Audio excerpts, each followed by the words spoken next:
Bueno, vamos a hablar de un tema menor, absolutamente secundario, que no tiene ningún tipo de importancia, que es el sentido de la vida. En el programa anterior que charlamos un poco sobre el amor y sus historias y sus aventuras, que charlamos un poco sobre el hedonismo, lo que significa, la concepción filosófica, las corrientes, qué pensamos alrededor de eso, estuvimos todo el tiempo jugando con algunos otros conceptos que van apareciendo, ¿no? Que tiene que ver el concepto del sentido de la vida, de la muerte, de Dios, de si hay un orden o no en este mundo. Entonces, estuve pensando un poco y quiero profundizar como para seguir construyendo algún tipo de conceptualización al respecto. Nietzsche, en un pasaje de un libro realmente complejo, que yo leí pero de a tramos, ¿Cuál? Zaratustra. Así habló Zaratustra. Exactamente. Sí, gran libro. Es un libro complicado, a mí realmente me cuesta abordarlo y voy retomando algunos tramos por separado. Y la filosofía tiene mucho de eso, de una lectura reconstructiva. Dijo, el desierto crece. Esa frase ha generado un montón de posiciones, de pensamientos y debate al respecto. Y yo creo que cuando pensamos al desierto, pensamos en la nada. Pensar al desierto es pensar en un lugar donde no va a haber nada por el resto de los días. Y vos estás ahí, sabés que no hay nada, pero igual estás, igual lo querés transitar. La vida tiene mucho de desértica. Schopenhauer, otro pensador que corre por el mismo sendero, decía que el padecimiento, el sufrimiento es inevitable porque está atado al deseo. Cuando nosotros deseamos y logramos una satisfacción, enseguida va a aparecer otro deseo y una satisfacción aún mayor que va a generar que permanentemente se haga inalcanzable la satisfacción, el lograr la felicidad, por llamarlo de alguna manera. ¿Qué pasaría si nos pusiéramos a pensar antes de cualquier situación que estamos por vivir?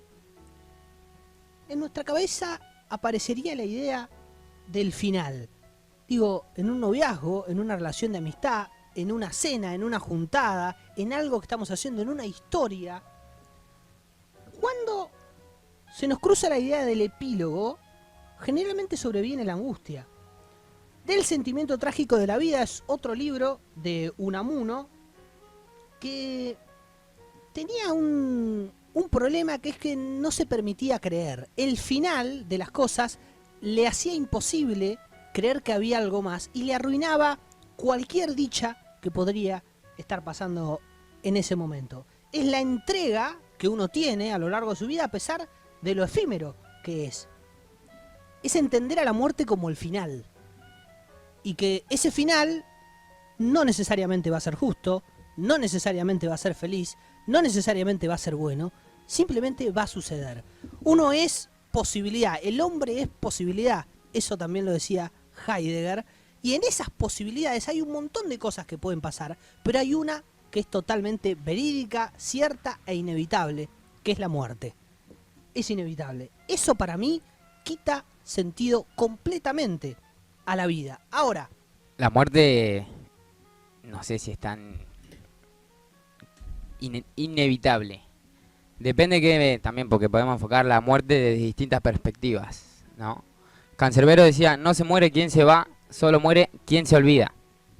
Entonces hablamos de una muerte más, ¿no? Física quizás, desde el mundo de los materialismos, del sí, materialismo, ¿no? Otra cosa que decía Unamuno era que a él no le interesaba tanto, sí le interesaba porque escribió sobre ello, la inmortalidad a partir del recuerdo, de haber dejado algo, ¿no? De haber dejado una huella en eso que hicimos a lo largo de nuestra vida.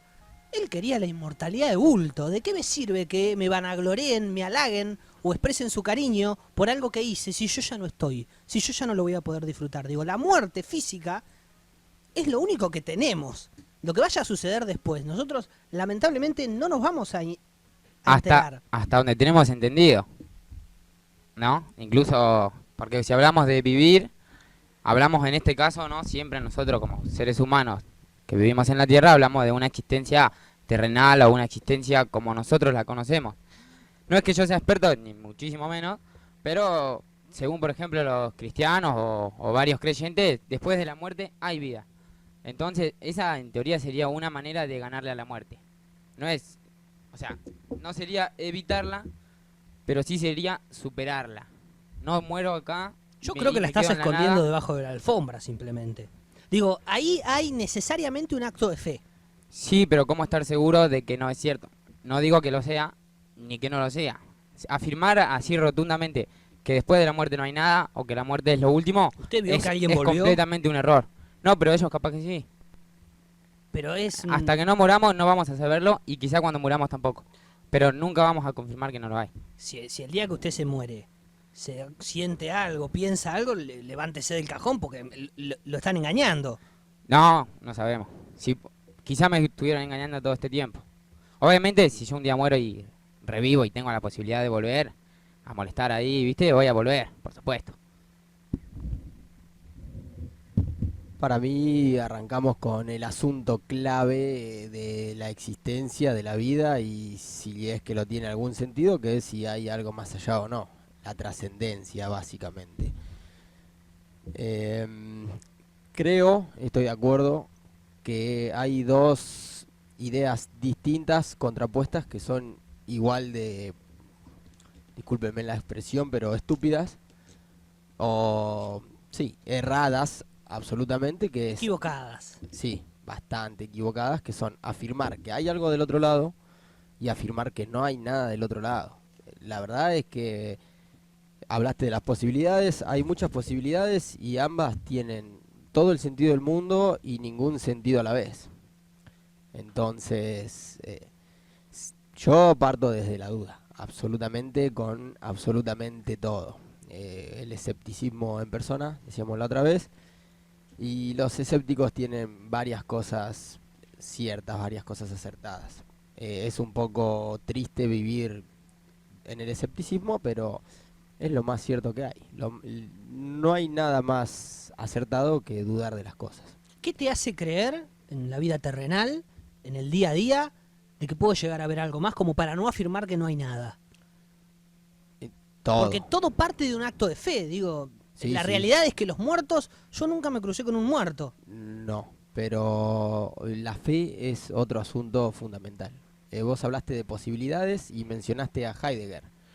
Heidegger habla de las posibilidades, igual que lo hace Sartre, igual que lo hace Camus, porque son todos existencialistas. Viene de la misma corriente. Y el padre del existencialismo es Kierkegaard, que habló mucho de la fe, pero muchísimo. Y él decía que la fe era un salto al vacío que el hombre tenía que dar, porque de tantas posibilidades, ¿no? Los existencialistas decían que el hombre estaba condenado a ser libre, por lo tanto condenado a tomar decisiones, a elegir entre posibilidades, y eso generaba una angustia constante, porque o no te decidías, entonces vivías en la indecisión, o te decidías y dejabas de lado posibilidades. Y eso generaba una angustia constante.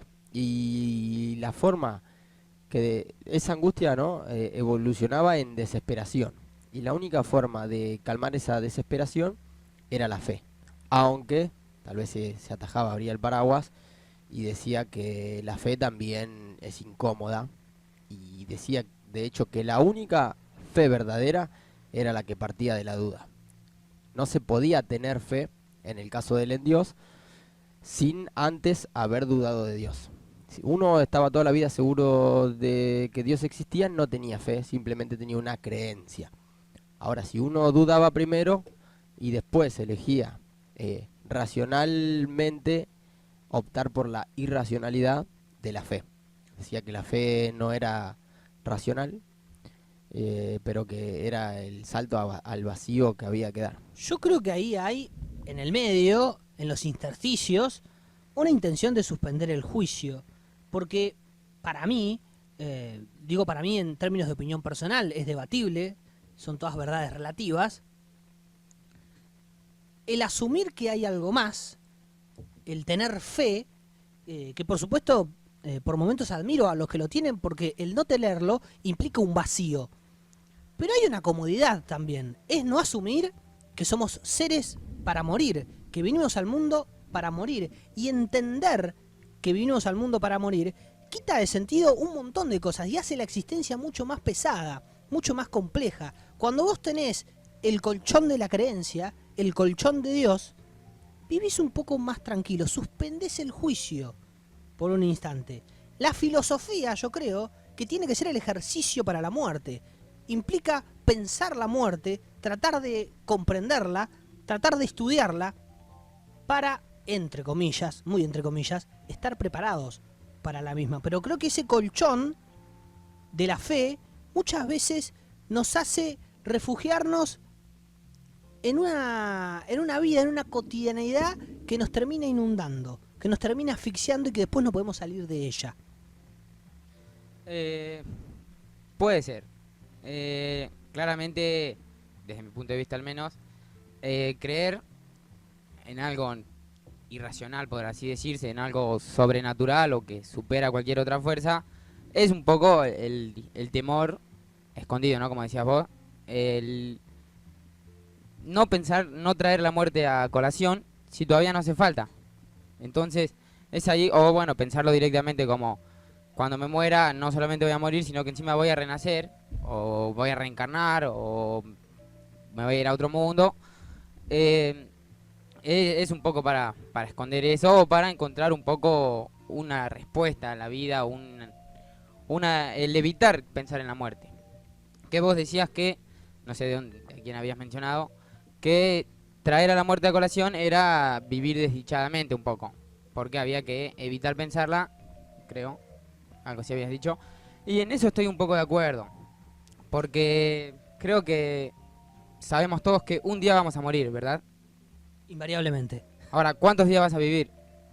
No lo sabemos. No lo sabemos, entonces, ¿por qué pensar en que un día voy a morir si tengo no solo 365 días, Si sino partimos desde toda una vida para vivirla? Si partimos desde la fe y asumimos que Dios existe, vaya perverso juego de Dios, ¿no?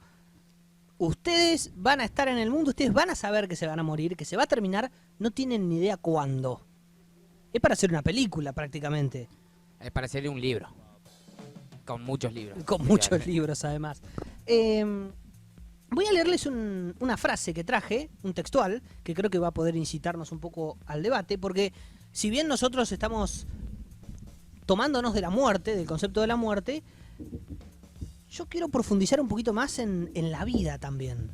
Un asterisco. Un asterisco, absolutamente, un bocado de opinión antes de avanzar. Para mí es cierto que la fe es un colchón, un refugio de certidumbre dentro de tanta incertidumbre, ¿verdad? Ahora vuelvo a lo que decía hoy. Para mí hay dos refugios, dos colchones ante la incertidumbre. Una es afirmar que hay algo, que sería la fe, y la otra es afirmar que no hay nada, o afirmar que solo lo material es lo que vale. Ambas posiciones creo que son un colchón ante la incertidumbre. Yo tengo incertidumbre de si hay algo del otro lado, si hay algo más allá, si hay algo metafísico, entonces decido que sí, eso es la fe. Y por el otro lado tengo la incertidumbre, entonces puedo decidir que no. Y eso también es un colchón que elimina la incertidumbre. Al fin y al cabo, realmente no sabemos si hay algo más allá o no.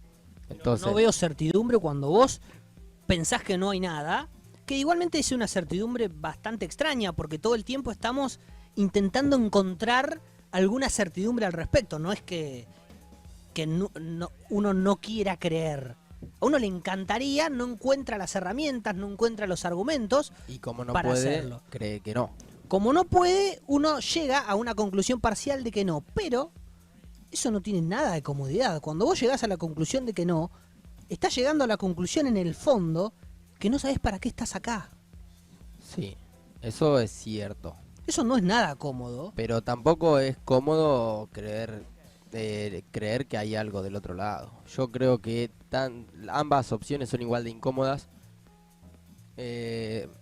Carl Sagan decía que, sacando del lado de la fe, porque él no era un hombre de fe, pero yendo un poco más a los extraterrestres y a la vida en en otros planetas, ¿no? Él hablaba de tantas galaxias y decía que había dos posibilidades igual de aterradoras. Una era que estemos solos en el universo y la otra es que no lo estemos. Entonces, al fin y al cabo, las dos opciones son igual de aterradoras. Le aterraba pensar que si no estamos solos, ¿qué hay, no? Claro, y si ¿Quién estamos está solos, detrás? estamos solos. Es igual de aterrador y no tiene sentido. Vamos a estar metidos acá en esta burbuja que llamamos Tierra, solos hasta que nos muramos. Algo de lo que dijiste me hizo pensar, casi que un poco contradiciéndome, pero de eso se trata un debate. En Darío Stanraiver, Es la idea, vamos bien entonces. en Darío Stanraiver, que hizo una reflexión maravillosa en alguna entrevista que tuvo con Luis Novarecio en la televisión, acerca de la no existencia de Dios. Es sabido que él no cree, no tiene la posibilidad de la fe. Pero cuando vos mencionabas lo de la certidumbre, en el final Novarecio inteligentemente le propone un juego. Yo ya sé que vos no creés, que Dios no existe, que no hay paraíso, que no hay infierno. ¿Jugamos un ratito? Dios existe. ¿Qué te dice y qué le decís cuando se encuentran? Se encuentran en algún lugar de este bendito universo. Y Dios, contesta Darío Stanraiver, me diría: viste que al final rompiste las pelotas con que no existía y no sé qué, y ahora, ¿qué vas a hacer? Porque estoy. ¿Qué le contesta Darío? No te creo. Claro, y es que... Porque él vivió con esa certidumbre. ¿Viste? Él siempre estuvo atado a que Dios no existía y que esto no tenía demasiado Y sentido. al final Se topa con sostiene Dios. cualquier cosa con tal de mantener esa aventura. mantener su idea. Que para mí está perfectamente graficado. Fue un sincericidio, me atrevo a decir, de Darío. Porque es eso.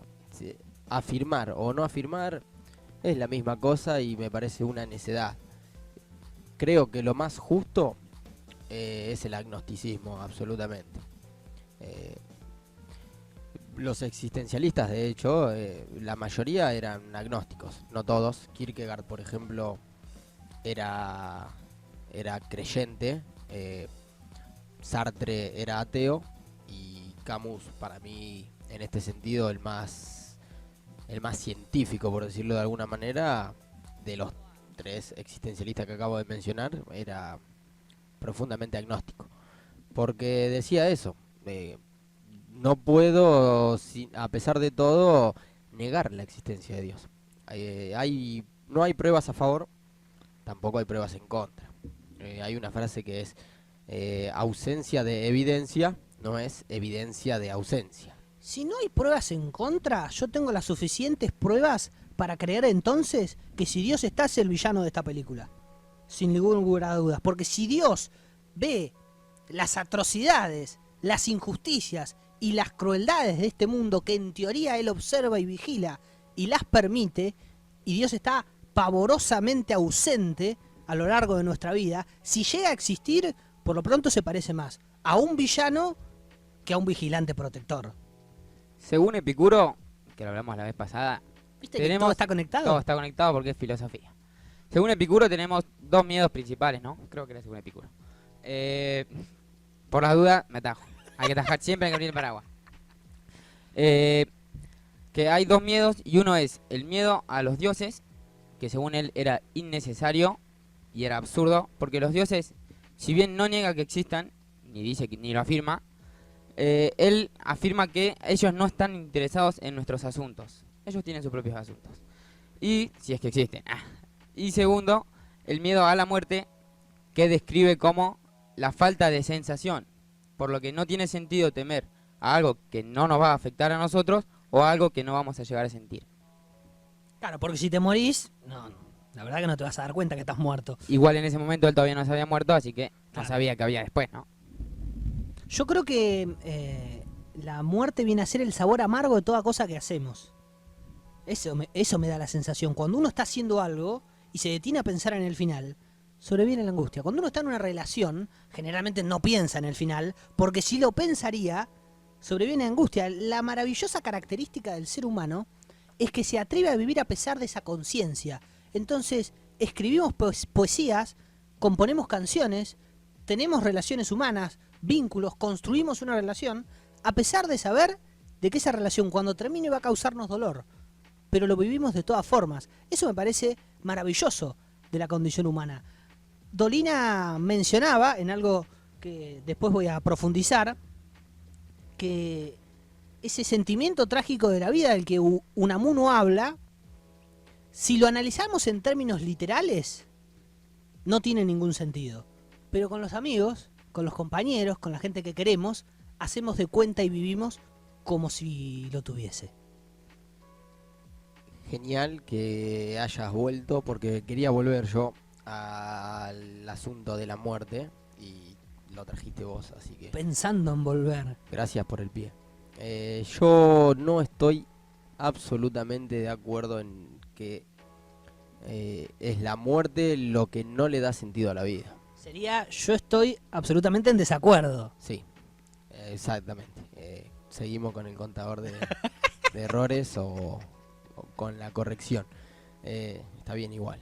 Pero si usted me manifiesta un desacuerdo, permítame chicanearlo un poco. No, está bien, está bien. Vine a estar en desacuerdo. No pensaba así hasta que me dio la posibilidad de...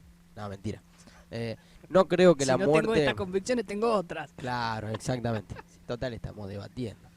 Sofismo puro. No, realmente no creo que la muerte le quite el sentido a la vida. Tampoco sé si se lo da, no afirmo eso, pero no le quita el sentido y tampoco es algo tan feo. Personalmente creo que está bien que las cosas tengan un fin, que se terminen. Si la vida es un sinsentido, si no sabemos para qué estamos acá, si estamos constantemente con la incertidumbre de qué va a haber y incluso en caso de que Dios exista, dijiste tenemos que estar acá y si Dios no está, ¿para qué estamos? Bueno, el único momento en que esa incertidumbre se va a terminar es cuando nos muramos. Si hay algo del otro lado, lo vamos a comprobar, y si no hay nada, se terminó el sufrimiento, se terminó la incertidumbre, se terminaron las preguntas, se finí, me parece lo más lindo que hay. Sí, estás poniendo a la muerte en algún sentido liberador de Absoluta. esa propia condena que podría llegar a ser la vida. Yo te voy a dar un argumento más. Si somos Sísifo, qué mejor. Claro. Hay dos caminos, o aceptamos la realidad y levantamos la piedra y la dejamos caer y la levantamos y la dejamos caer, o nos morimos y se terminó la condena. Sísifo, que fue aquel que fue castigado justamente con el sinsentido, tenía que levantar la piedra un montón de tiempo por una colina o una montaña, y cuando estaba por llegar al final, los dioses, el castigo que le habían impuesto, que esa piedra se caía y tenía que volver a comenzar, y así iba a ser el círculo vicioso de su vida, Claro. eternamente. Y él se inclinó por aceptarlo. Ahora, otra liberación de su castigo hubiese sido morirse. Si somos Sísifos y la vida es subir la piedra para que se caiga, acepto la muerte sin Pero ningún entonces no hay peor infierno que el infierno inmerecido, que el infierno injusto, que el infierno sin sentido. Entonces, si la vida no tiene sentido, ¿por qué no puedo pensar, de forma polémica y con ganas de hacerlo enojar un poco, que Dios me castigó dándome la vida? Primero, no sé si fue tan castigo para Sísifo el ser llevado a ese castigo que ustedes mencionan, porque hay varias versiones del mito de Sísifo. En una relatan que al final él esboza una sonrisa, porque él logra su cometido, que es volver de la muerte, evitarla por su amada, ¿no? Y cuando él dice, bueno, soy castigado a empujar esta roca, no me importa, porque yo ya cumplí con lo que buscaba, que era estar con mi amada un tiempo más, ¿no? Buscándole un poco el sentido a la vida y a la muerte, porque también su sentido de muerte fue vivir por ella y evitar la muerte por ella, ¿no? Sí, dándole un condimento más romántico al Exactamente. asunto. Ahora, preguntaba si Dios nos había castigado. Esa es mi pregunta. Esa es mi pregunta. Bueno. Si la vida no será un castigo de los dioses, No creo. ¿no? Yo creo, desde mi punto de vista personal, no existen los dioses. No lo confirmo, no lo niego, pero es lo que más me... ¿Te gustaría que existan?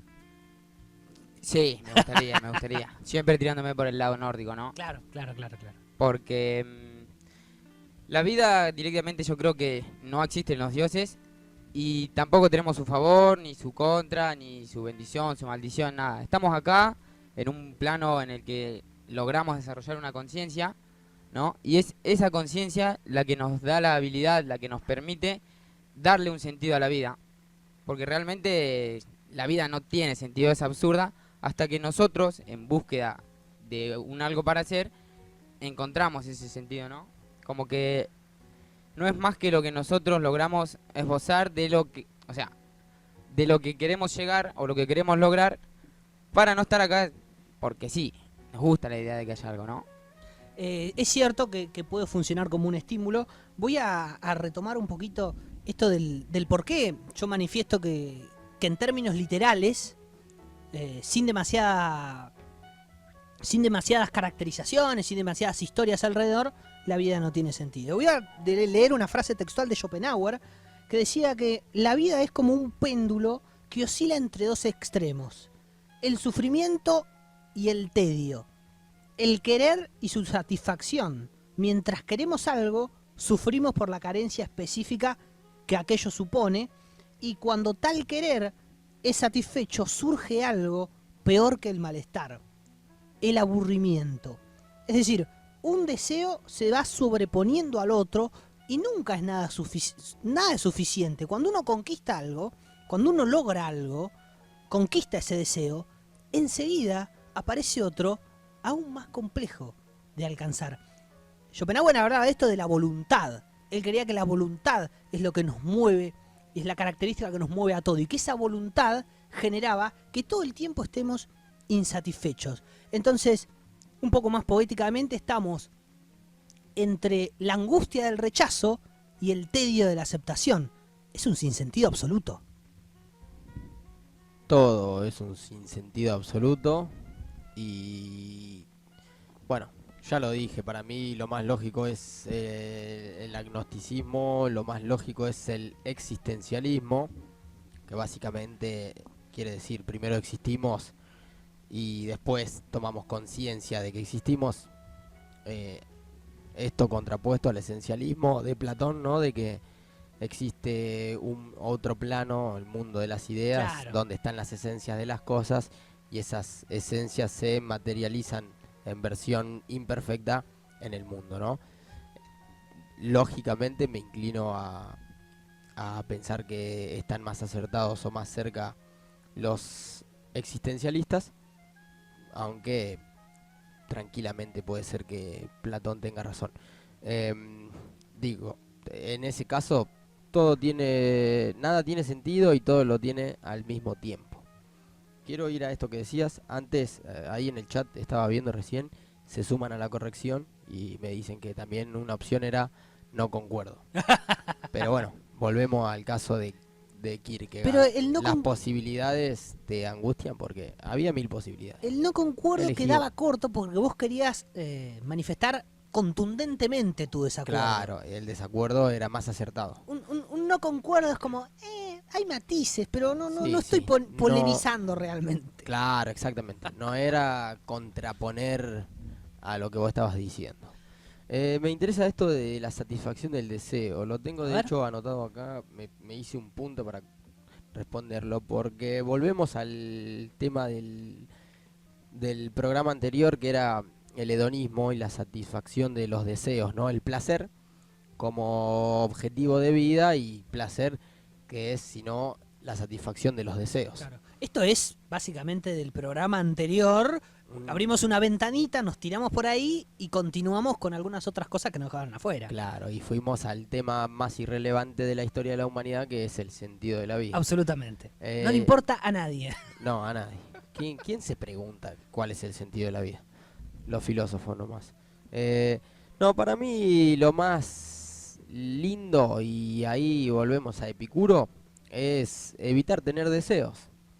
Si... Bueno, eso argumentaba también Schopenhauer como el intento de tratar de suprimir los deseos. Claro, porque si vos vivís en la insatisfacción porque tenés un montón de deseos que no podés satisfacer y eso te genera angustia, qué mejor que evitar los deseos y mantenerse en ascesis, tal vez. Sí, pero usted lo dice acá sentado con un micrófono, todo muy tranquilo. Pero ¿cómo hacemos? Bueno, si llego a lograr responder eso, creo que, no sé. Creo que le damos el premio Nobel de la Humanidad directamente. Claro, el Nobel de Filosofía ha resuelto los problemas del mundo. Pero una opción clara es esa. Insisto en esto de las posibilidades, hay muchas opciones y no creo que solo una sea la definitiva. Pero creo que una opción para evitar el sufrimiento que genera la insatisfacción de deseo es tratar de reducir los deseos al mínimo. Por ejemplo, vuelvo a Epicuro, él decía que había deseos naturales e innaturales. Y a cada uno de esos, tanto naturales como innaturales, los dividía en necesarios e innecesarios. Entonces decía que los deseos naturales había que satisfacer, naturales, necesarios, había que satisfacerlos sí o sí. Son comer, dormir, Tomar agua. Bueno, eso hay que satisfacerlo sí o sí. Después decía, hay deseos naturales innecesarios, como por ejemplo el sexo. Entonces él decía, en esos casos hay que estar contento si uno lo puede satisfacer y no preocuparse si no puede. Son naturales, pero son innecesarios. Y después decía, hay deseos no naturales que hay que evitarlos simplemente. Por ejemplo, el deseo del lujo, decía él. Hay gente que quiere tener 3 casas. Bueno, ¿para qué? Si querés Con tener... una estás bien. Claro, exacto. Si querés tener 3 casas, y la verdad es que vas a tener que laburar, también decía eso él, los deseos no naturales y no necesarios, los no necesarios en general, requieren mucho trabajo. Todos los deseos requieren trabajo, ¿verdad? Si vos querés comer, tenés que hacerte de comida de algún lado. Eso te genera un desgaste. Lo que también pienso, a medida que voy hablando, es que tal vez en el trabajo para satisfacer los deseos se encuentre cierta satisfacción. Porque si no, como dijo usted, sería aburrido. Y tengo acá una imagen del indio. El indio dijo, la vida sin problemas es matar el tiempo a lo bobo. Entonces tal vez la búsqueda por satisfacer deseos a veces le da un sentido a la existencia. Sí, no digo a la vida, a la existencia. A nosotros se nos ocurrió enmarcarnos justamente en un sistema capitalista que lo que menos hace es que en ese trabajo por conseguir los deseos uno pueda llegar a sentir algo de satisfacción, para nada. Pero ibas a decir algo. La moral burguesa, Claro. ¿no? Ahora, yo, enfocándome un poco más en lo que es la filosofía en general, creo que el error está en no sé quién para criticar a Epicuro, a Aristóteles, ni mucho menos, pero sí me permito el pensar que directamente le erraron en buscar un solo sentido a la vida, sino en qué sentidos puede llegar a tener la vida. Porque si ya buscaron un sentido y no lo encontraron, vamos a ver, ¿no?, cuál puede llegar a ser para cada quien. Porque, por ejemplo, somos personas que tenemos alma, cuerpo, espíritu o no. Lo que sí tenemos es pasión, vocación y profesión, ¿no? Que son cosas que le van dando ese sentido a la vida o esa búsqueda de algo. El sentido de la vida básicamente para mí es ponerse objetivos e ir a buscarlos. No hay un objetivo mayor como la trascendencia espiritual. Me encantaría que lo hubiese. Algún día espero creer que la hay, porque realmente me gustaría. Pero creo que lamentablemente no hay objetivos. Depende de cada quien, qué quiere hacer uno. ¿Para qué? A veces buscamos, ¿no?, ese objetivo de uno, che, ¿para qué estoy acá? Yo particularmente, no la existencia como la vida de los demás. Yo puedo tener un objetivo propio que sea basado en lo que yo hice, en lo que yo quiero hacer. Y eso creo que va ligado a la edad de uno. Porque uno puede tener objetivos cuando es un chico, cuando es un poco más grande otro. Pero ya el buscar la existencia como por un fin es un rasgo del pensamiento, ¿no? Entonces, si no lo pensamos, no lo podemos buscar el sentido. Y por eso cuando uno ya empieza a crecer, lo empieza a notar y a plantearse uno. Sí, el problema es que vos podés trazarte objetivos, el asunto está en la dificultad de poder conseguirlos y de poder alcanzarlos, y en el sufrimiento que vas a tener que transitar para intentar alcanzarlos. Insisto, en este juego del deseo, nosotros vamos a tener muchos deseos. Probablemente algunos conquistemos y otros no. El asunto es qué pasa con eso, cuánto nos pesa y cuánto no. A mí me angustia singularmente el pensar que no hay un orden, que ese esfuerzo que yo hago por conquistar algunos deseos no va a ser recompensado. Y esa espiritualidad, esa fe, ese Dios del que tanto se habla, no le interesa mucho si yo logré mis deseos o no los logré, si yo fui feliz un instante o no lo fui, si yo fui desgraciado o no. Más bien estamos acá, nos trajeron acá, nos pusieron y hacé lo que tengas que hacer. Lo único que sabés es que te vas a morir. Entonces, cuando yo pienso en que no hay un orden, en que no hay merecimientos, y es un poco complicado afrontar la existencia. Para mí es absolutamente al revés. Nada... Esta vez fue perfecta la definición. Ahí está, sí, me corrigieron tanto que en alguna le tenía que acertar al término. Yo creo que lo mejor, y esto es una apreciación absolutamente personal, es que haya un dios o dioses, que haya algo más allá, pero que, como decía Epicuro, esos dioses no se preocupen por lo que nosotros hacemos. Que nos traigan acá, que en algún momento pasemos al otro lado y que nos digan, bueno, hiciste lo mejor que pudiste. La satisfacción, el premio ese que mencionás vos, fue nada más ni nada menos que haber satisfecho tus deseos. Si satisfaciste, no sé si se dice así, tus deseos, tuviste el premio en el momento. Si yo quiero jugar a la pelota y voy y juego a la pelota, nadie me va a dar un premio por muy bien, lograste lo que querías. Simplemente el premio es ese, logré lo que quería. ¿Qué más? Después me interesa esto que decía Julián, que Julián, el que tengo al lado, sí, 2 Julianes, y si venía el compañero que falta, éramos 2 Axel.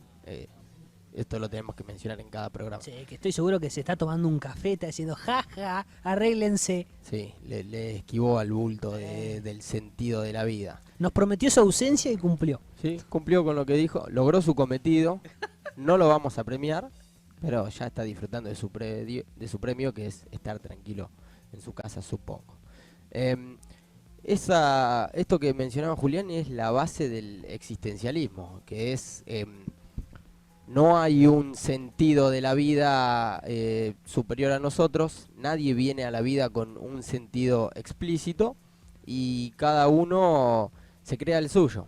Es decir, existimos simplemente y cada uno tiene que buscarle su propio sentido a la vida. El ser humano, según los existencialistas, se va creando a sí mismo. Algo que decías vos, Juli, en alguno de los otros programas, era que en el mundo no había nada y lo creamos nosotros. Todo. Yo no estoy de acuerdo, tampoco en desacuerdo. La verdad es que no lo sé. Si lograra responder esa pregunta, alcanzaría uno de mis objetivos primordiales. ¿Puedo hacerte un asterisco? Sí. Si sucede un tsunami en alguna parte remota del bendito universo, ¿no? ¿Quién se entera? El tsunami pasa a ser una parte de la historia cuando ese tsunami está cerca de una aldea donde viven personas y donde está el humano. Si el tsunami sucede en la naturaleza, no va a ser un acontecimiento. El acontecimiento lo ponemos nosotros. Y ahí es donde yo digo que nosotros le damos significaciones a las cosas. Significaciones sí. Ahora no quita que las cosas estén hechas o no estén hechas. No, suceden igual. Nosotros llegamos al mundo y el mundo estaba hecho. Fuimos haciéndolo humano. Eso, hay un libro muy interesante. Eric Fromm escribe bastante sobre esto y a mí realmente me cambió un poco el modo de ver las cosas. Lo cierto es que el ser humano se va haciendo a sí mismo. Aristóteles creo que era que decía que el ser humano era bipartito. Estaba compuesto de 2 partes, alma y cuerpo. El cuerpo era lo material y el alma era lo inmaterial, lo espiritual, lo mental. Y bueno, para Platón, por ejemplo, eso era lo más importante, ¿no? Lo inmaterial. Pero la realidad es que esto que dijo Julián, nosotros nos vamos preguntando por el sentido de la vida. Si no nos lo preguntáramos, viviríamos tranquilamente, lo que me lleva a lo que decía hoy. Si nosotros nos creamos deseos, estamos obligados a satisfacerlos o a intentar satisfacerlos. Si el que no se pregunta cuál es el sentido de la vida, vive su vida muy tranquilo. Sí, pero esa posibilidad no existe, digo, porque el pensamiento lo tenemos. La racionalidad está puesta en nosotros y nosotros pensamos y nos movemos, porque más allá de que el deseo puede ser el principio de todos los males, también es el único que genera movimiento. Los humanos hacemos cosas a partir del deseo. Entonces, suponer que es posible abstraerse completamente de preguntarse por el sentido, de perseguir los deseos, me parece un poco ideal. Sí, también puede ser un poco aburrido. Si no me equivoco, por ahí iba Camus en El extranjero, ¿no? Un tipo que iba por la vida indiferente de absolutamente todo y se sentía vacío justamente porque personalmente he pasado por ahí. Cuando uno pasa indiferente porque nada vale la pena, es un embole realmente, para decirlo en criollo. La vida es un embole, es una gran conclusión. Sí, la vida es un embole y para zafar de ese embole nos inventamos cosas. Claro. Y muchas veces nos inventamos problemas simplemente para entretenernos un rato. Y está muy bien que así sea. Si nosotros nos creamos el sentido propio, no lo afirmo, pero si es, y a veces está bien inventarse problemas, a veces está bien hacerse preguntas para mantenerse un rato entretenido, por lo menos. La intención de toda esta charla fue entretener. Quiero ver si a Juli le quedó algo en el tintero, porque lo veo con ganas.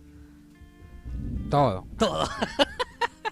Y estamos hablando de la vida, ¿no? El proceso más largo que vamos a vivir, aparentemente. Todo aparentemente, todo en teoría y nada confirmado. Porque de hecho tampoco estoy enterado de qué piensan ustedes dos, de si hay una finalidad para la vida. Hablamos de lo que piensa Epicuro, de lo que piensa Aristóteles, pero ¿y ustedes qué piensan? ¿Hay un sentido para la vida? ¿Hay algo por lo que nacimos? ¿Ustedes tienen uno propio o hay uno en general?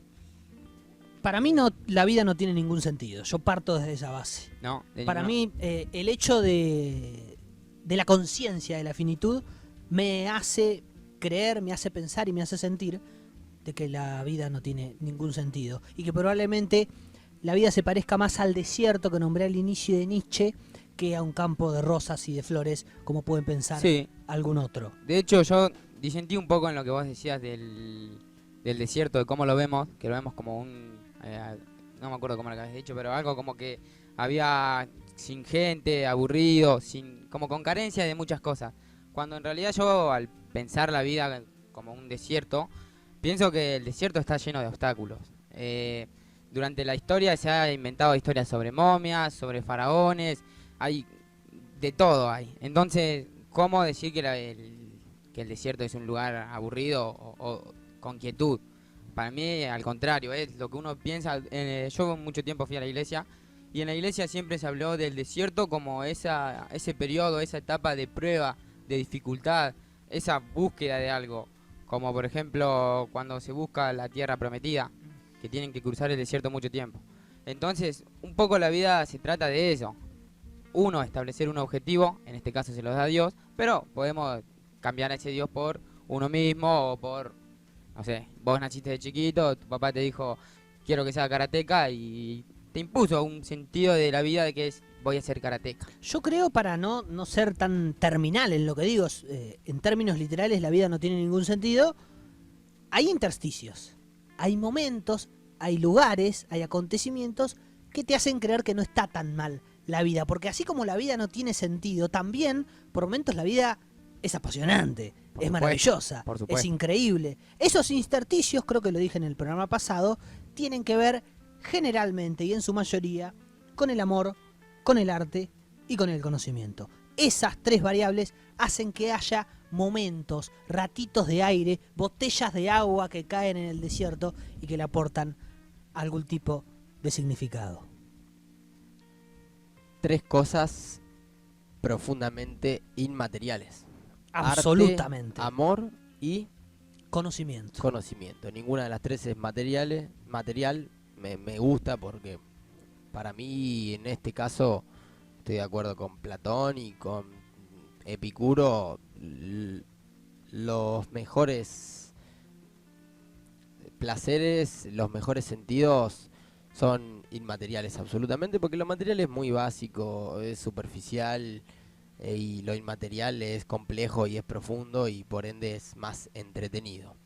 Después está esto que decía Camus, que me interesa mucho, es que si la vida es un absurdo, no tiene sentido. El mito de Sísifo, básicamente, fue una de las obras principales de Camus. Es que hay dos opciones. Una es frustrarse y sentirse mal porque la vida no tiene sentido y es absurda. Y la otra es relajarse y despreocuparse porque la vida no tiene sentido, entonces uno puede hacer lo que quiera. Que es un poco, si no me equivoco, la enseñanza, el mensaje que nos deja Ricky Morty también. A los que no la vieron les recomiendo que la miren. Es eso, volvemos a lo del desierto. Si la vida es un desierto, también hay posibilidades para hacer que deje de serlo. Los egipcios vieron un desierto y dijeron, a este lugar le faltan unos triángulos, y crearon unos triángulos gigantes, poblaron alrededor del Nilo y en un desierto crearon un imperio. Crearon, no sé, los jardines de Babilonia, por ejemplo, nada que ver con los... Me fui de Egipto, pero igual. En un lugar donde no había nada se creó un montón de cosas. Ahora personalmente no creo que la vida sea un desierto. Si uno sale ve un montón de cosas. En la vida hay desiertos. En los desiertos se puede ver muchas cosas. También hay algo de flores, ¿no? En la vida hay junglas, en la vida hay campos de rosas, en la vida hay montañas, y cada parte tiene su arte, su detalle, su hermosura, ¿verdad? Simplemente hay que saber apreciar cada parte. Si nos encontramos un desierto, algo vamos a crear. Si nos encontramos en una laguna, podemos nadar. Si nos encontramos en una selva, podemos trepar árboles, comer fruta y pelear con animales, no sé. Bien, la zona cero es esto. ¿Algo más? Sí, acá me dicen en los Comentarios. Sí, vamos a reflexionar un poquito. Vero nos dice, somos seres vivos que nacen, crecen, se reproducen y mueren. Fin. Después, para transitarla hay que tener salud, dinero y amor. Ahí sí es hermosa. Ahora, si sos pobre, es horrible vivir. Ahora, sacando el factor del dinero y eso, que puede ser o no puede ser cierto, yo creo que un poquito lo es.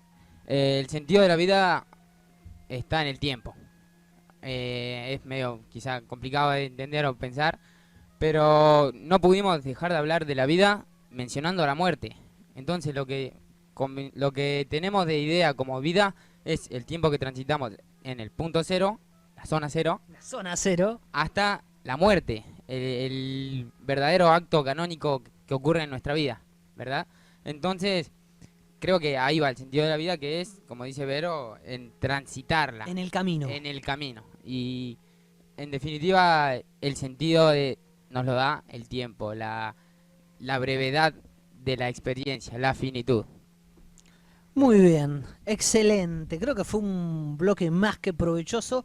Me voy a tomar el atrevimiento y la licencia de cerrarlo con literatura, porque creo que todo lo que fuimos hablando un poco trae a colación este tipo de historias. Entonces, no nos cerremos del todo, porque después vamos a estar hablando sobre la figura del héroe, que tiene un poco que ver con la literatura, el sentido de la vida y con la literatura. Por supuesto, muy buen tema además elegiste, me interesa muchísimo. Lo voy a cerrar con un pequeño cuento de Alejandro Dolina en su última novela, Notas al pie, que se llama Botellas para genios.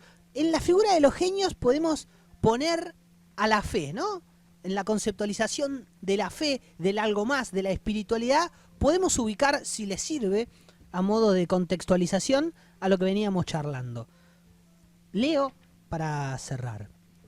El abogado y clarinetista Antonio Ávila tenía en su habitación una botella en cuyo interior, según él decía, había un genio. A primera vista se trataba de una jarrita de whisky of the monks, pero el letrado estableció que ese detalle era insuficiente para menoscabar una legítima fe poética. La botella no podía abrirse ni romperse sin que se produjeran grandes males. Las maldiciones para el que se atreviera a destaparlas variaban según las fuentes consultadas, pero siempre eran igualmente horrorosas.